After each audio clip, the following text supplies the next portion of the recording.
இன்னைக்கு ஒரு டிஃப்ரெண்டான ஐடியாவோட நான் வந்திருக்கேன். அதுதான் ரெஸ்லர்ஸ் ஆரா வித் சாம்பியன்ஷிப். காலை பொழுது சற்று ஓய்வெடுக்கலாம் என்று நான் கழிவறையில் அமர்ந்திருந்த நேரத்தில் கன நேரத்தில் என் மண்டையில் உதயமானது இந்த ஐடியா. நான் என்ன சொல்ல வரேன்னா, சில சாம்பியன்ஷிப் சில ரெஸ்லர்ஸோட கையில் இருக்கும்போது அது அவங்களுக்குனே அளவெடுத்து செஞ்ச மாதிரி ஒரு லுக்கு கொடுக்கும். அந்த சாம்பியன்ஷிப் அவர் கையில் இருக்கும்போது அந்த சாம்பியன்ஷிப்பும் கொஞ்சம் பிரஸ்டீஜா ஃபீல் ஆகும். அதே மாதிரி அந்த ரெஸ்லருக்கும் ஒரு எலிவேஷன் கொடுக்கும். ஆனா அதுக்கு அப்படியே ஆப்போசிட்டா இன்னொரு கேட்டகரி இருக்கு.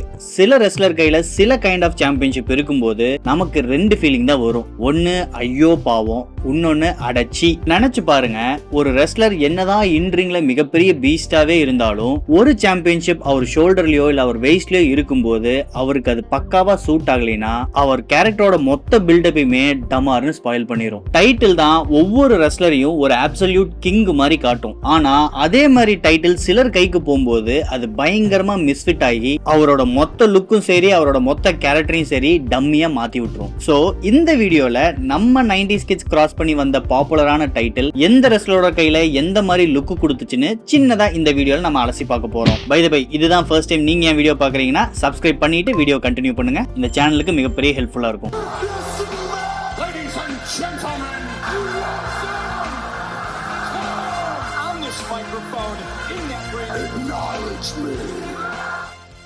ஃபர்ஸ்டா நம்ம பார்க்க போறது தி ஐகானிக் ஸ்பின்னர் சாம்பியன்ஷிப். WWE பெரிய பெரிய லெஜண்ட்ஸை பொறுத்த வரைக்கும் இது ரொம்பவே கேவலமான பெல்ட். ஆனா ரீட்டைல் சேல்ஸ்ல WWE இது வரைக்கும் பார்க்காத உச்சத்துக்கு போய் சேல்ஸை நிப்பாட்டினது இந்த ஸ்பின்னர் சாம்பியன்ஷிப் தான். அதாவது டிஷர்ட்டையும் மெர்ச்சன்டைஸையும் வித்துட்டு இருந்தவங்கள நீங்க சாம்பியன்ஷிப்பையும் விற்கலாம், அதுலயும் பல $1 மில்லியன் துட்டு பார்க்கலான்னு WWEக்கே ஒரு டெமோ கொடுத்தது இந்த சாம்பியன்ஷிப். இந்த பெல்ட்டை பார்த்தாவே நம்மளுக்கு எப்பயுமே ஒரே ஒரு மனுஷன் தான் ஞாபகத்துக்கு வருவாரு. Of course it's the goat John Cena. இந்த பெல்ட் 2005 பீரியட்ல ஜான் சீனா தகனாமிக்ஸ் சொல்லிட்டு ஒரு கேங்ஸ்டர் கெட்டப்ல இருந்துட்டு இருந்தாரு. அந்த டைம்ல தான் இன்ட்ரோடியூஸ் பண்ணாங்க. இந்த பெல்ட்டையும் இன்ட்ரோடியூஸ் பண்ணது நம்ம ஜான் சீனா தான். அந்த மனுஷன் அந்த கேங்ஸ்டர் கெட்டப்ல வந்து அப்படியே பெல்ட்டை ஸ்பின் பண்ணிட்டு தூக்கி நடந்து வரும்போது அப்ப குழந்தையா இருந்து பார்த்து நம்ம எல்லாத்துக்குமே அடடா செம்மையா இருக்குடா, என்னடா பெல்ட் இது, சுத்தி விட்டா சுத்துதுன்னு அது கூட அவ்வளவு ரிலேட் ஆனோம். ஜான் சீனாக்கும் அந்த டைட்டிலுக்கும் என்னைக்குமே ஒரு மேஜிக் டச் இருக்கு. நம்மளோட மைண்ட்ல இருந்து அதை என்னைக்குமே நம்மளால எடுக்கவும் முடியாது. சோ இந்த பெல்ட்டே நம்ம ஜான் சீனாவுக்கு அளவெடுத்து செஞ்ச மாதிரி ஒரு பக்கா ஃபிட். அடுத்தது சிஎம் பங்க். இங்க தான் ஒரு வியர்டான அதே அளவுக்கு பயங்கரமான ஒரு ட்விஸ்ட் இருக்கு. ஜான் சீனான்னு ஒரு கார்ப்பரேட்டை ரெப்ரசென்ட் பண்ற ஒரு பர்சனாலிட்டி கிட்ட இருந்த டைட்டில் அப்படியே அதோட எக்ஸாக்ட் ஆப்போசிட் ஒரு ரெபல் கையில போய் நின்னுச்சு. ஷாக்கிங்கான விஷயம் என்னன்னா, அவருக்கு எப்படி பொருந்துச்சோ அதே மாதிரி நம்ம சிஎம் பங்க் கையிலயும் பக்காவான ஃபிட்டா இருந்துச்சு. 2011 சம்மர் ஆஃப் பங்க்னு ஒரு சீசனே போயிட்டு இருந்துச்சு. அந்த டைம்ல வின் பண்ண சிஎம் பங்க் இந்த சாம்பியன்ஷிப் மொத்தமா 434 டேஸ் ஹோல்ட் பண்ணிட்டு இருந்தாரு. அந்த மொத்த பீரியடுமே இந்த ஒரே சாம்பியன்ஷிப் தான் அவர் கையில இருந்துச்சு. எந்த வகையான ஒரு டிசைன் சேஞ்சஸுமே கிடையாது. ஒரே ஒரு ஆல்டரேஷன் தான், ஸ்பின்னுக்கு பதிலா அந்த டபிள்யூங்கிறது சென்டர்ல அப்படியே நிக்கும். அந்த பெல்ட்டை இடுப்புல கட்டிட்டு கையில ஒயிட் டேப் அடிச்சு இங்க எக்ஸ்னு ஒரு மார்க் போட்டு ஒவ்வொரு டைம் அந்த மனுஷன் ரிங்குள்ள வரும்போது that championship was perfect for him. நீங்களே சொல்லுங்க, அந்த ஐகானிக் மூமெண்ட் மணி இன் தி பேங்க்ல அந்த சாம்பியன்ஷிப்பை வின் பண்ணிட்டு ஆடியன்ஸ்குள்ள எட்டி குச்சி போகும்போது வின்ஸ் மெக்மேன் பார்த்து ஒரு உம்மான்னு கொடுப்பாரு பாருங்க. அப்ப அவர் கையில அந்த சாம்பியன்ஷிப் இருக்கும். One of the iconic moments in WWE history. CM Punk அதை கிரியேட் பண்ணும்போது அவர் கையில இருந்த சாம்பியன்ஷிப் இது. அடுத்து ஒரு கான்ட்ரோவர்ஷியலான ஒப்பீனியன், அதுதான் மிஸ்.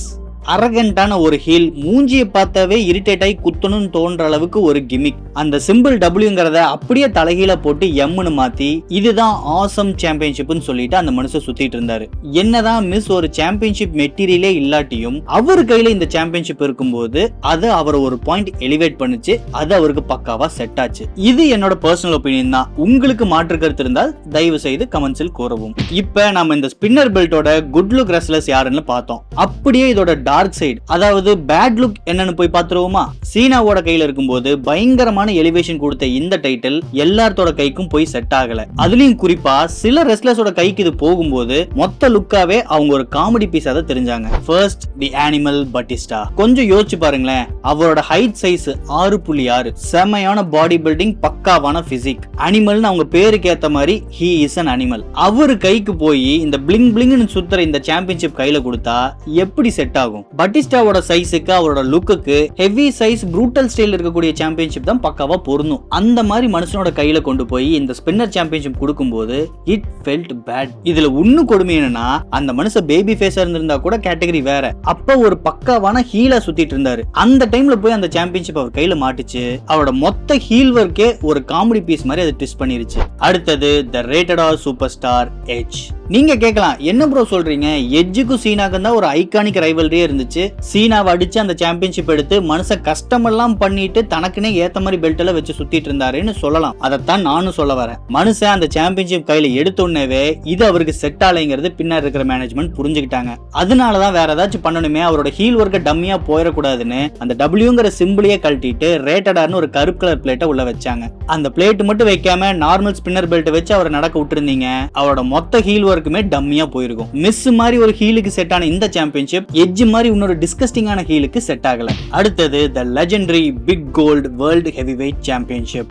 என்ன பொறுத்த வரைக்கும் ரெஸ்லிங் ஹிஸ்டரியிலேயே ஒரு மாதிரி பீக் எலிவேஷன், ஒரு ராயல்டி லுக், பார்த்தாவே எப்போ என்னடா சாம்பியன்ஷிப் இருக்குன்னு நம்மள சொல்ல வச்ச ஒரு பெல்ட் இந்த big gold world heavyweight championship. உங்க மனசை தொட்டு சொல்லுங்க, இன்னைக்கு இருக்கிற சாம்பியன்ஷிப் கூட கம்பேர் பண்ணி பாத்தீங்கன்னா இந்த சாம்பியன்ஷிப் கொடுக்கிற வைபு லுக்கே வேற. இது கூட கம்பேர் பண்ணும்போது இன்னைக்கு இருக்கிற பெல்ட் எல்லாம் ஒரு 10 அடி தள்ளி நிக்கணும். 10 அடி என்ன 10, ஒரு 100 அடி தள்ளி போகணும். First the game triple H. என்ன கேட்டா இந்த பிக் கோல்டு சாம்பியன்ஷிப்னு சொன்னாவே ட்ரிபிள் எச் தான் நம்ம மைண்டுக்கு வரணும். அவரோட அந்த பயங்கரமான மேசிவ் பிசிக், லாங் ஹேர், அந்த மெட்டல் ராக் போட்டிருக்கிற ஒரு theme music, green colour shady light, ring மேல ஏறி நின்று அப்படியே வாட்டர் ஸ்பிட் பண்ணிட்டு லைட் அடி பண்ணுங்க பாத்தியா, அந்த எல்லா லுக்குக்குமே பக்காவான ஒரு மெட்டீரியல் இந்த சாம்பியன்ஷிப். ட்ரிபிள் எச் இந்த சாம்பியன்ஷிப்பை இடுப்புல கட்டிட்டு the king of kings theme music போட்டு நடந்து வர்ற அழகே தனி. அடுத்தது தி அனிமல் பட்டிஸ்டா. ஸ்பின்னர் பெல்ட்ல ஃபிளாப் ஆன நம்ம அனிமல் இந்த பிக் கோல்ட் சாம்பியன்ஷிப் இருக்கும்போது அப்சல்யூட் பீஸ்டா தெரிஞ்சாரு. பட்டிஸ்டாவோட அந்த வைடான வேஸ்ட், பிராடான ஷோல்டர்ல இந்த ஓவர் சைஸ் கோல்டு பெல்ட்டை கட்டிட்டு வரும்போது அப்சல்யூட் மேஜிக். 2000 டைம் பீரியட்ல இருங்க ஒரு சிம்பிள் காட்டினா உங்களுக்கு ஒண்ணுமே நல்லா புரியும்.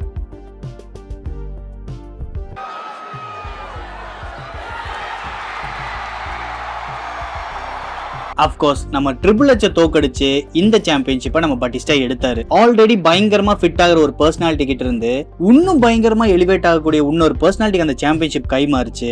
வின் பண்ணி ரெசல்மேனியா ஸ்டேடியத்துல அந்த மனுஷன் ஏறி அந்த பெல்ட்டை தூக்கும் போது that was a match made in heaven. அடுத்தது தி ஐகானிக் கோல்ட்பர்க். சிம்பிள், ரா, டாமினன்ட் பவர். கோல்ட்பர்க்கே திட்டத்தட்ட ஒரு சிங்கம் மாதிரி தான். அந்த சிங்கத்தோட மண்டையில நீ தான் ராஜன் ஒரு கிரீடம் வச்ச மாதிரி ஒரு சம்பவம் தான் Goldberg with the big gold world heavyweight championship. இதுக்கு பெரிய எக்ஸ்பிளனேஷன்லாம் தேவையில்லை. just look at this picture.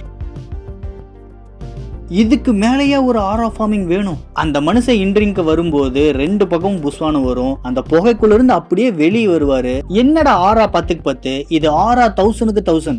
என்ன லுக்குங்க, பெர்ஃபெக்ட். நல்ல லுக் பார்த்தாச்சா, அப்படியே கெட்ட லுக்கு வருவோம். ஃபர்ஸ்ட் நம்ம ஜான் சீனா. ஸ்பின்னர் பெல்ட்டோட அவ்வளவு அம்சமா இருந்த நம்ம ஜான் சீனாக்கு இந்த ஹெவிவெயிட் சாம்பியன்ஷிப் சுத்தமா செட் ஆகல. 2008 2013 2 டைம் இந்த சாம்பியன்ஷிப் அவர் வின் பண்ணாரு. ஆனா இந்த பெல்ட் அவருக்கான பெல்ட் இல்ல.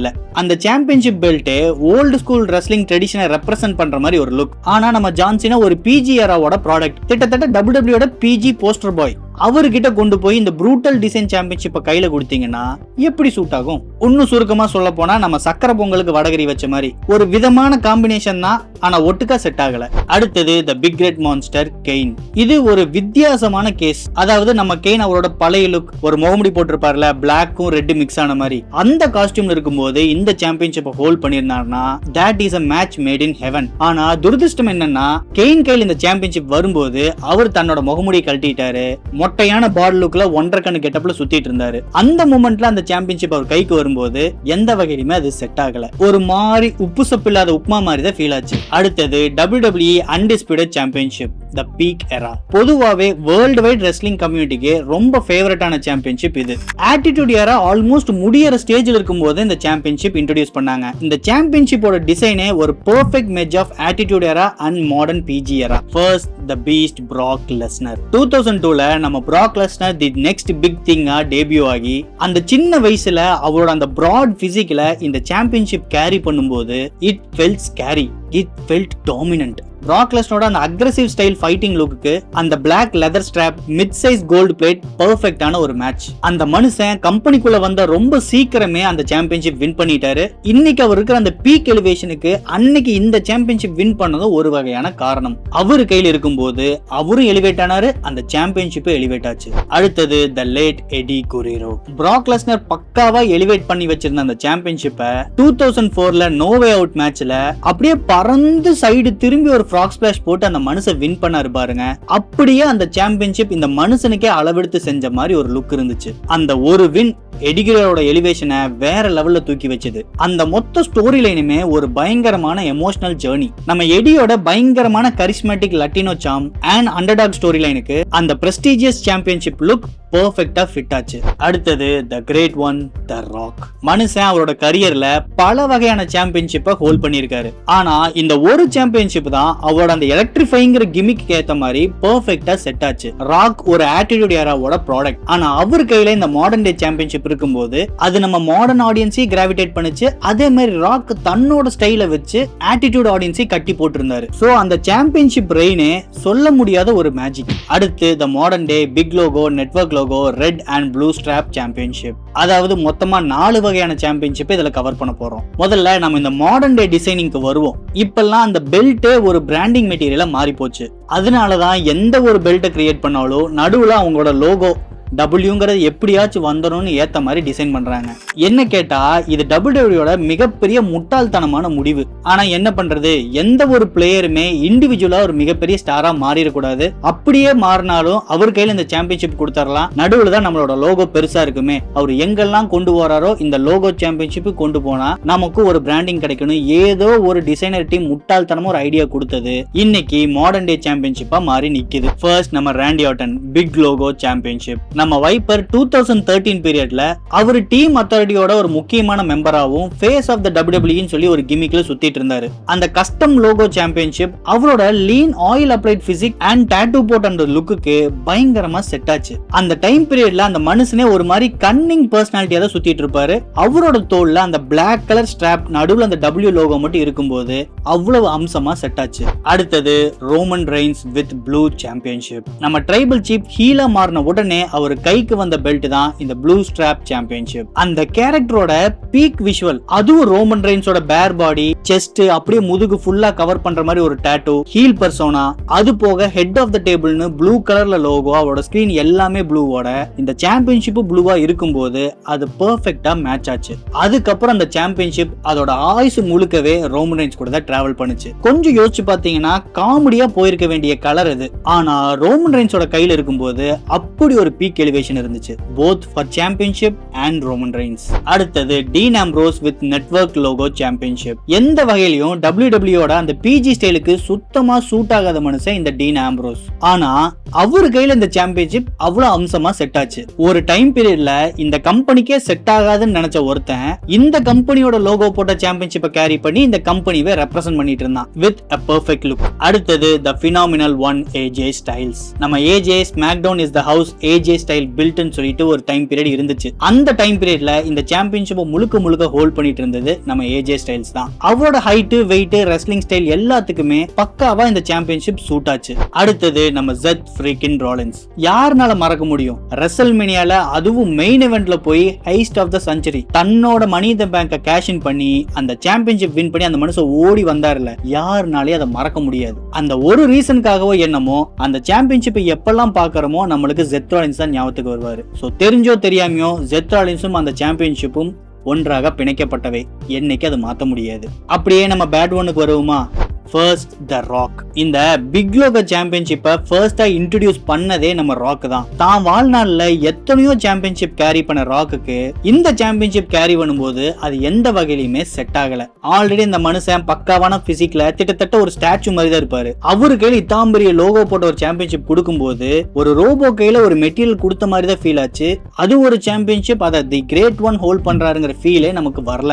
அடுத்தது தி யூனிவர்சல் ரெட் ஸ்டாப் சாம்பியன்ஷிப். இது ஒரு கேட்டகரி கேட்டகரியே வேற. மத்த சாம்பியன்ஷிப் ஆச்சு அப்படி எப்படின்னு யாருக்காச்சும் சில டைம் செட் ஆச்சு. ஆனா எந்த வகையிலுமே உருப்படாத ஒரு சாம்பியன்ஷிப் இந்த யுனிவர்சல் சாம்பியன்ஷிப். முதல்ல இந்த சாம்பியன்ஷிப்புக்கே ஒரு சாபம் இருக்கு. இந்த சாம்பியன்ஷிப் வின் பண்ண அடுத்த நாளே இன்ஜுரி காரணமா நம்ம ஃபின் பாலர் இந்த சாம்பியன்ஷிப்பை ரிலிங்க்விஷ் பண்ணாரு. இதே சாம்பியன்ஷிப்பை வின் பண்ணதுக்கு அப்புறம் தான் ரோமன் ரெயின்ஸுக்கு லுக்கிமியா வந்துருச்சுன்னு அந்த மனுஷனும் வெளியே போயிட்டாரு. சோ கிட்டத்தட்ட இந்த சாம்பியன்ஷிப்பே ஒரு கைண்ட் ஆஃப் சாபம் இருக்கிறது தான். அதனாலயோ என்னமோ பிராக் லெஸ்னர் உள்ள வந்த உடனேவே அவரு கையில இந்த சாம்பியன்ஷிப் கொடுத்து நீ உள்ளேயே வர வேணாம்ப்பா, வருஷத்துக்கு 4 டைம் 5 டைம் வந்தா போதும், மீதி நீ உள்ளேயே வராதுன்னு சொல்லி அனுப்பி விட்டாங்க. அப்படி மட்டும் இந்த சாம்பியன்ஷிப் ரெகுலரா இண்டஸ்ட்ரிக்குள்ள சுத்திட்டு இருந்தா இன்னும் எத்தனை பேர் அடி வாங்கி வெளியே போயிருப்பானுங்களோ. ஃபர்ஸ்ட் நம்ம பிராக் லெஸ்னர். என்னதான் இந்த சாம்பியன்ஷிப்பை ரொம்ப நாள் ஹோல்ட் பண்ண சாம்பியனா நம்ம பிராக் லெஸ்னரே இருந்தாலும் அந்த மாதிரி டாமினன்டான ஒரு பீஸ்ட் கையில செரி ரெட் கலர்ல இந்த சாம்பியன்ஷிப் இருக்கும்போது அது எந்த வகையிலுமே சூட் ஆகல. மிஷின் கன் எடுத்துட்டு போக வேண்டிய பிராக் லெஸ்னர் கையில ஒரு பொம்மை கன்னை கொடுத்த மாதிரி தான் ஃபீல் ஆச்சு. நல்ல வேலையா பிராக் லெஸ்னர் ரொம்பவே மினிமனால அப்பியரன்ஸ் கொடுத்தனாலதான் அந்த சாம்பியன்ஷிப்புக்கு கொஞ்சம் பிரஸ்டீஜ்ங்கிறது மெயின்டைன் ஆச்சு.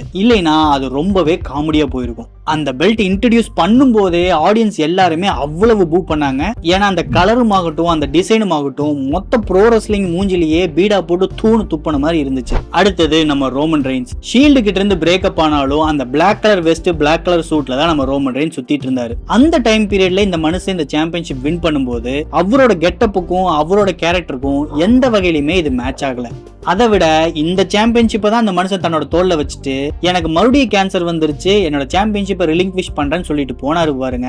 அதனாலயும் என்னமோ இந்த சாம்பியன்ஷிப் மேல பலருக்கு ஒரு காண்டு இருக்கு. அதே மாதிரி ரோமன் ரெயின்ஸ்க்கு எந்த ஆங்கிலையுமே இந்த சாம்பியன்ஷிப் செட் ஆகல. ப்ளூ கலர்ல பயங்கரமான எலிவேஷன் கிடைச்சவருக்கு சிவப்பு கலர்ல எந்த ஒரு மொமெண்டமே கிடைக்கல. அடுத்தது சில ஸ்பெஷல் மென்ஷன் சொல்லணும். முதல்ல Hulk Hogan with spray painted championship. Wrestling ஹிஸ்டரியிலேயே ஐகானிக்கான ஒரு ஹீல் டர்ன்னா அது நம்ம ஹல்க் ஹோகன் பண்ணது.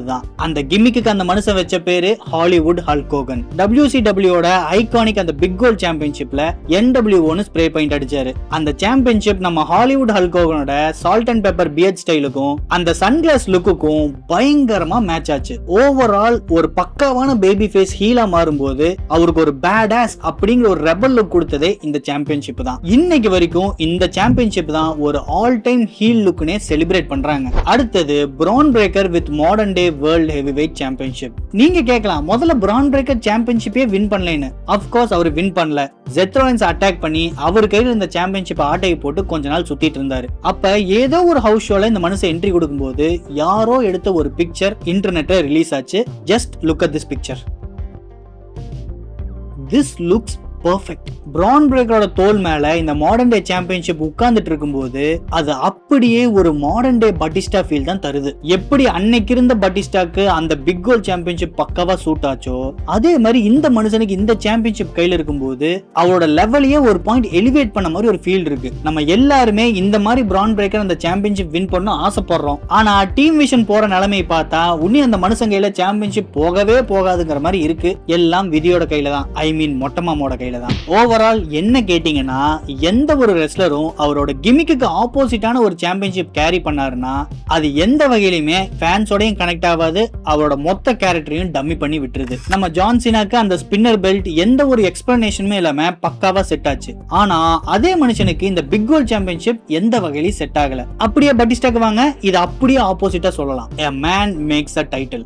ஆனா அந்த மேனோட கேரக்டரும் இந்த சாம்பியன்ஷிப்போட ஹிஸ்டரியும் பக்காவா செட் ஆலைனா இந்த ரெண்டையுமே குப்பை தொட்டியில் தூக்கி போட வேண்டியதுதான். இந்த வீடியோல வந்த எல்லாமே என்னோட பர்சனல் ஒப்பீனியன் தான். அதே மாதிரி கண்டிப்பா உங்களுக்கு ஒரு ஒப்பீனியன் இருக்கும். உங்களோட பார்வையில எந்த சாம்பியன்ஷிப் யாரோட கையில பக்காவா செட் ஆச்சு, யாருக்கு எந்த வகையிலுமே சிங்க் ஆலைன்னு நீங்க நினைக்கிறீங்களோ மறக்காம கமெண்ட்ஸ்ல லீவ் பண்ணுங்க. இந்த வீடியோ பிடிச்சிருந்தா லைக் பண்ணுங்க. மறக்காம ப்ரோ ரெஸ்லிங் பார்க்கக்கூடிய உங்க ஃப்ரெண்ட்ஸுக்கு இந்த சேனலை ஷேர் பண்ணுங்க. ரொம்ப முக்கியமா சப்ஸ்கிரைப் பண்ணுங்க. அப்படியே அந்த பெல் ஐகானை டச் பண்ணி விடுங்க. அப்பதான் நான் வீடியோ போட்ட உடனே உங்களுக்கு நோட்டிபிகேஷன் வரும். அடுத்து வேறொரு ப்ரோ ரெஸ்லிங் வீடியோல நான் உங்களை சந்திக்கிறேன். அது வரைக்கும் it's me Ra signing off. Until next time.